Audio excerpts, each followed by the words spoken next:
Hello and welcome to Goa 365 Story Behind the Story. With us today are Akshay Sawant and Miguel Braganza in another episode of the series that we are doing on agriculture. Akshay is also a graduate in agriculture from the Don Bosco College, and he has very much gone into the actual process of growing vegetables and this. Welcome Akshay, welcome Miguel to our show. I would like to first start off with Miguel. Miguel is a master's in agriculture. He's been part of our shows on agriculture. So Miguel, and he knows Akshay pretty well, much better than us. So Miguel, would you like to introduce Akshay in short to us? Miguel. Thank you, Glenn. Akshay is from the second batch of agriculture. The more enthusiastic students in his batch, we have already had Lisa come and speak here, and also Elijah is from the same batch. But what's different about Akshay is that he has gone into cultivation of vegetables and of rice in a big way in a faraway village in Chatari Taluka. He and Pawan have been growing these vegetables for Shravan and Ganesh Chaturthi last year, and again they are doing it this year. Akshay, like anyone else who joins the College of Agriculture, is a very quiet person when they enter, very shy, very much to themselves, and so was Akshay.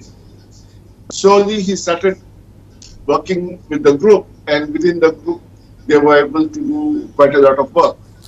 For their RAVE, that Rural Agriculture Work Experience Program, they were able to communicate a lot of technologies to the farmers in Salsette, whether it was green leaf manuring or whether it was growing a dapo nursery, transplanting, all such things they were able to communicate. And the last year and this year, Akshay has been successfully growing vegetables on a large scale. That is his call to fame, actually.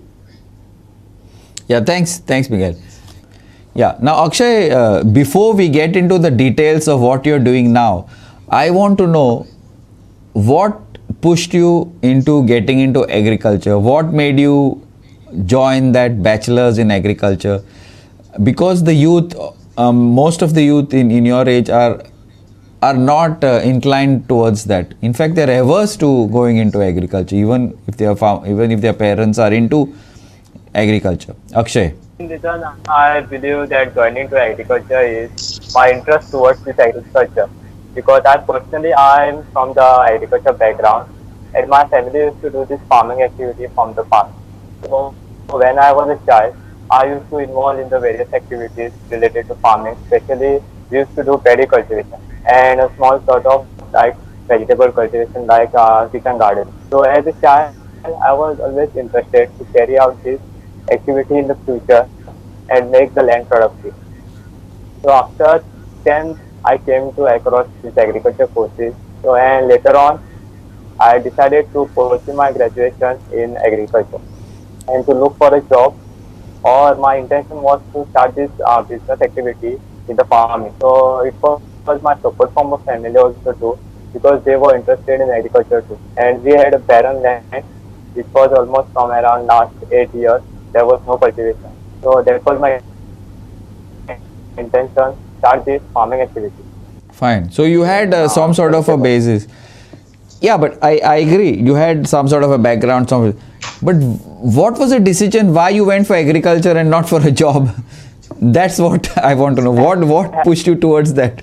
So what happened is when we completed our graduation, it was during the pandemic. So it was difficult to move out and look for the job. So I sat with the family and decided to discuss with the family what should I do next. So my opinion I brought forward was I do cultivation in the vegetables. So family was happy. Let's start this business activity, because we had a land of area about 1 acre. So it was easy to cultivate on a large area. So I decided to go for this business in agriculture. Fine. In that case, Miguel, basically to say that this is one of the off what is advantages of the COVID. We have somebody from the youth who's gone into agriculture.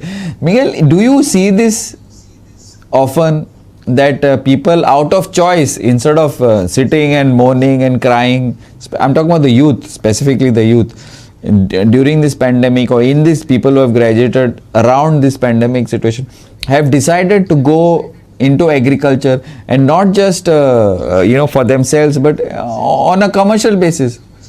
Have you seen this a lot, Miguel? Yes, very much so. Actually, when any of the students come after their 12th to join the agriculture college, and we ask them at the interview why they want to do the agriculture course, they say, I want to become an agriculture officer. That is the fascination, that is the thing that they understand. We were trying to get them into becoming entrepreneurs, into becoming job seekers, to become job creators. But that was not easy, because everyone here in Goa looks for a job. But due to the pandemic, a lot of the agriculture graduates, especially the second batch, Akshay's batch, there were no jobs. The other thing that happened was that the college did not get accreditation, so agriculture officer's job was out of the question for any of them. That is what made them look for doing something on their own.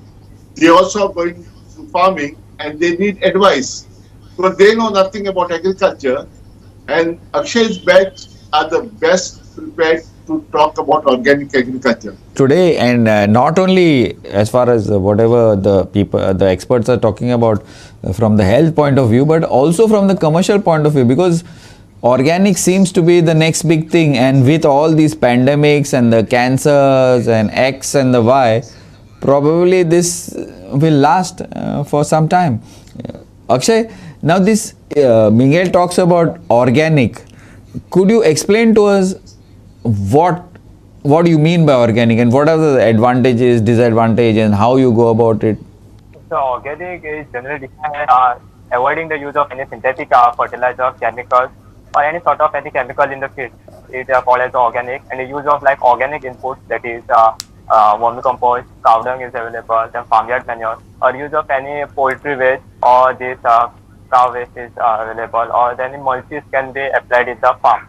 It is called as the organic use of input, avoiding the sort of any synthetic fertilizer. The main advantages of organic farming are, it is the best for the first reason is the health, because large amount of vegetables we consume consist of chemicals, and the person suffers from like cancer or the main diseases.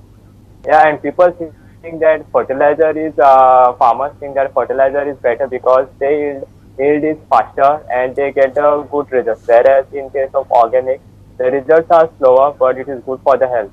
But how do you do now? Are you saying that, suppose if you want to get into organic, it would be always better to have a mixed farm, like you need a manure, so you need a dairy, or you need a poultry, so a mixed farm like that makes more sense for people? Yeah, it will be better for the mixed farming because the inputs will be available within the farm itself, because the organic inputs are also the costlier in case of some cases.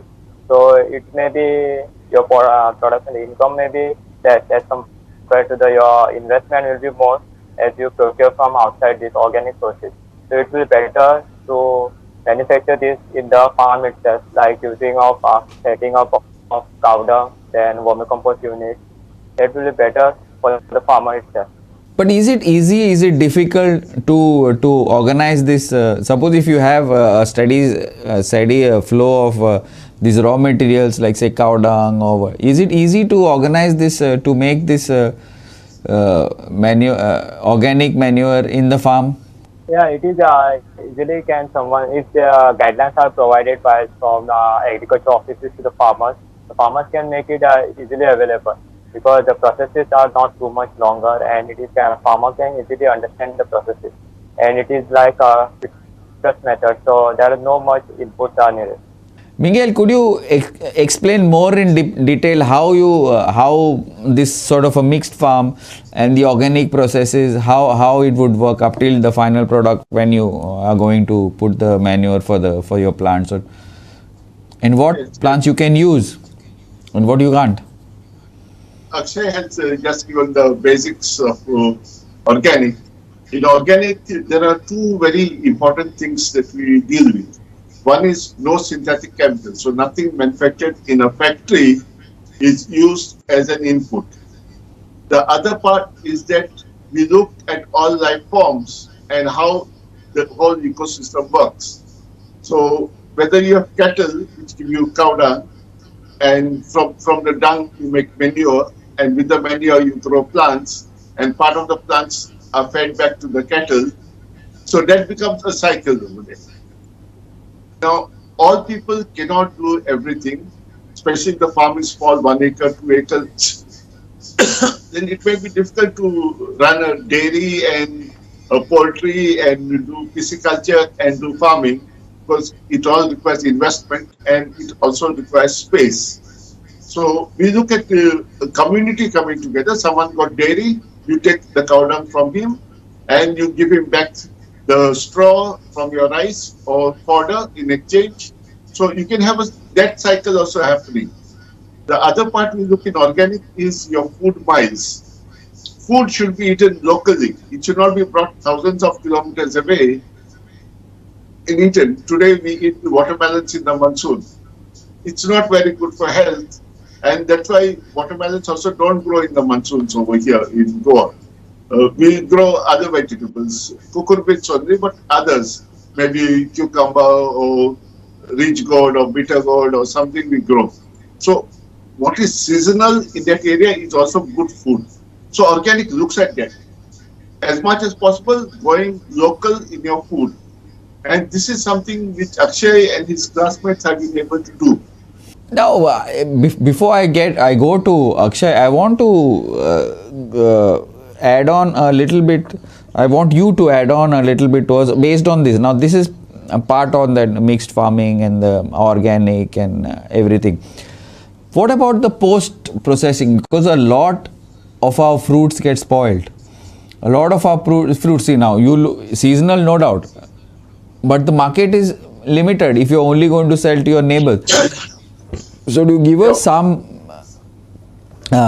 shed some light on what can happen on that? Miguel first, and then Akshay, if you can give in some inputs on. But first, Miguel. Yeah. Value addition is something that we are looking at, and fortunately, the Directorate of Agriculture is looking at that, and also the Department of Industries and Trade is looking at it under the MSME, the medium, small, and micro enterprises. There is a central government scheme also for one district, one product, and we are looking at jackfruit processing for North Goa district and coconut processing for South Goa district. Now, in jackfruit processing, the Goa Chamber of Commerce and Industry, the ICR, the Agriculture Department, the Western Ghat Kokum Foundation, and the Botanical Society of Goa came together to promote it. From 2011 to 14, it was done by the Botanical Society. From 15 to 19, it was basically led by the Goa Chamber of Commerce and Industry. So whether it's making of chips or making jackfruit seed coffee or making jackfruit seed atta, and now people are looking at jackfruit seed atta being mixed with the normal wheat atta to lower the glycemic index to be more suitable to people who are borderline diabetic. And those who are completely diabetic can go for pure jackfruit atta as part of their diet to make their rotis and vade. You may not get fine puris, but vade you can definitely get. You can get rotis, you can get chapatis. So this processing has added value.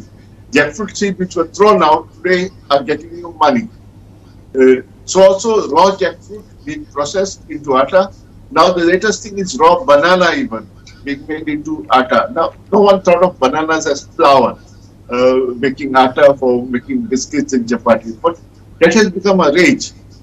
And people in Satari and in Bicholi have taken the lead in jackfruit processing, especially chips and panaspoli and sata. These are already there. But also now the Shakbaji is coming. The multi-processing unit has come in Pali Velge, and many people are doing as a home industry. Even jackfruit, if you peel it, clean it, and put it in a plastic pouch or into a packet and market it, instead of getting 20 rupees a kilo, you're getting 20 rupees for 10 of the gore. So that is hardly half a kilo. There is a major market for the value-added produce because the value-added produce get a huge price as compared to fresh harvesters. According to jackfruit, even the seeds are used for some health properties are used. The seeds are grinded and the powder is sold sold in the market.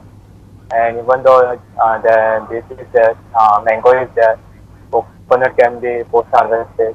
And for example, I have seen in the Nanu farm, they are selling this coconut at a huge price by removing all these skin oil and they make it smooth and they just add a straw to this coconut. It's called achara. Just they add straw and sell in the market at a huge price by just wrapping them in the plastic. But you feel there is a market for this, or is it difficult to market these products? See, now you have expertise in agriculture. You grow, you do the manure part, you do the organic, you do. But how difficult or how easy it is for you to market your products in this present circumstances? And what would you like to do to improve that? Basically, I market my produce directly to the consumer because I think products should reach directly to the consumer and producer gets the good market prices because there is no middleman.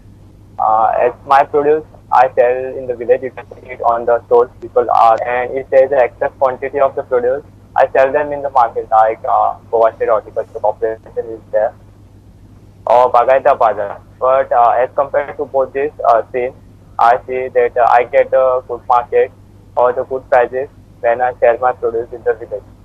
Okay, now assume that today you are growing in say 5 acres.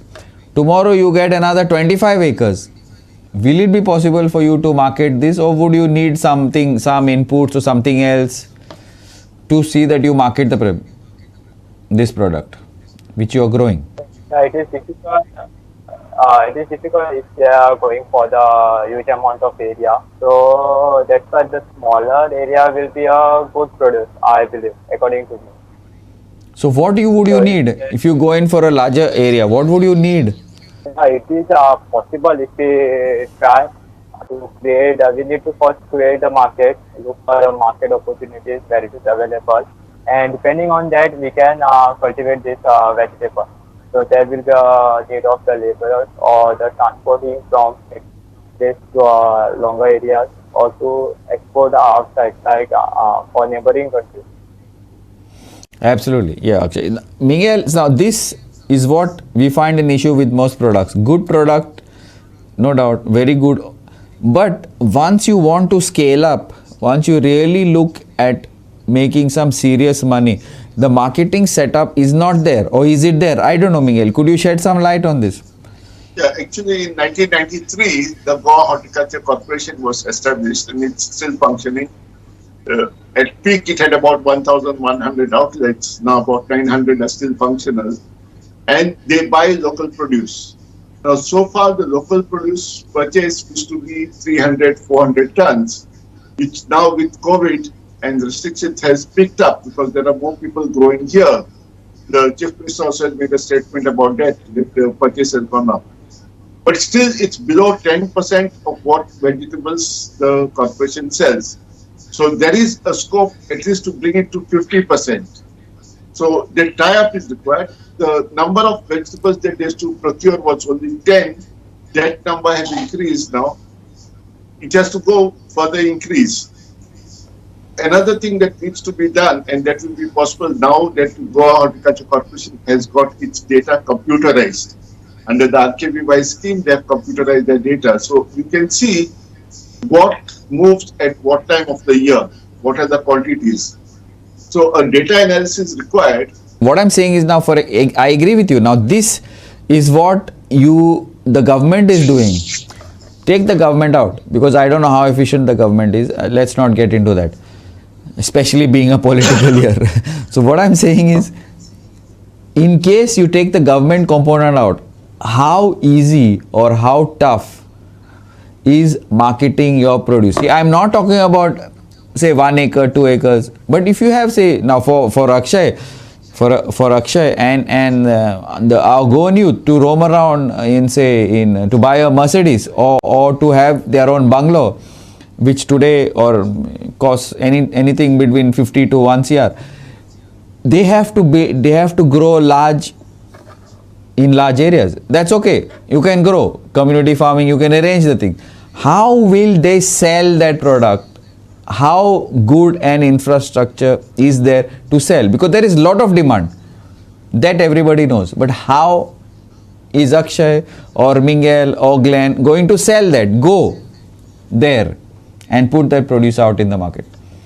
You need to have a professional in marketing looking at this. It cannot be done by the person who produces it. Produces it, direct retailing is possible. Nestor Angel is doing it for his mangoes and pickles and some products, rice. It can be done.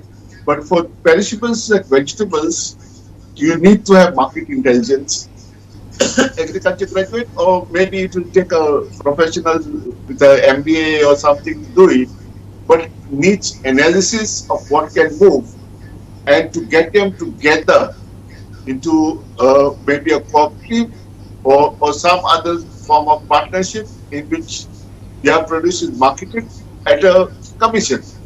You won't get anything for free, so maybe a 2% or a 5% commission the marketing setup runs. But upscaling requires organization. Without that, it cannot happen. Unorganized is okay in the local area. It would be better if many people start working in their own areas and feed it than to make a big corporation, because in Goa we have a tendency of not being too cooperative with others. Most of our cooperatives, including cooperative banks, collapse. So Akshay, what do you feel? Do you think that it is possible for you and your L to do this agriculture as a business? See, I use the word business carefully. As a business, and for you to be successful enough to, like, say, be able to afford a Mercedes or a huge bungalow worth, is it possible, or we need to move a long way towards that? Are you optimistic, Akshay? It requires a good time. One cannot be reached within the few times because most of the youth think that it is a longer process. It takes time in agriculture because their mindset is that they will get this a salary monthly, because it is not possible in agriculture. You need time for this any sort of purchase. So you will get the profit in a yearly. You can calculate it depending on your expenses and outcomes. What is your profit? So based on that, you will get that is a huge demand and there is a good profit in agriculture. Because you can produce any crop and sell this in the market, or go for any post-harvest technology in agriculture. There is a huge demand in the market.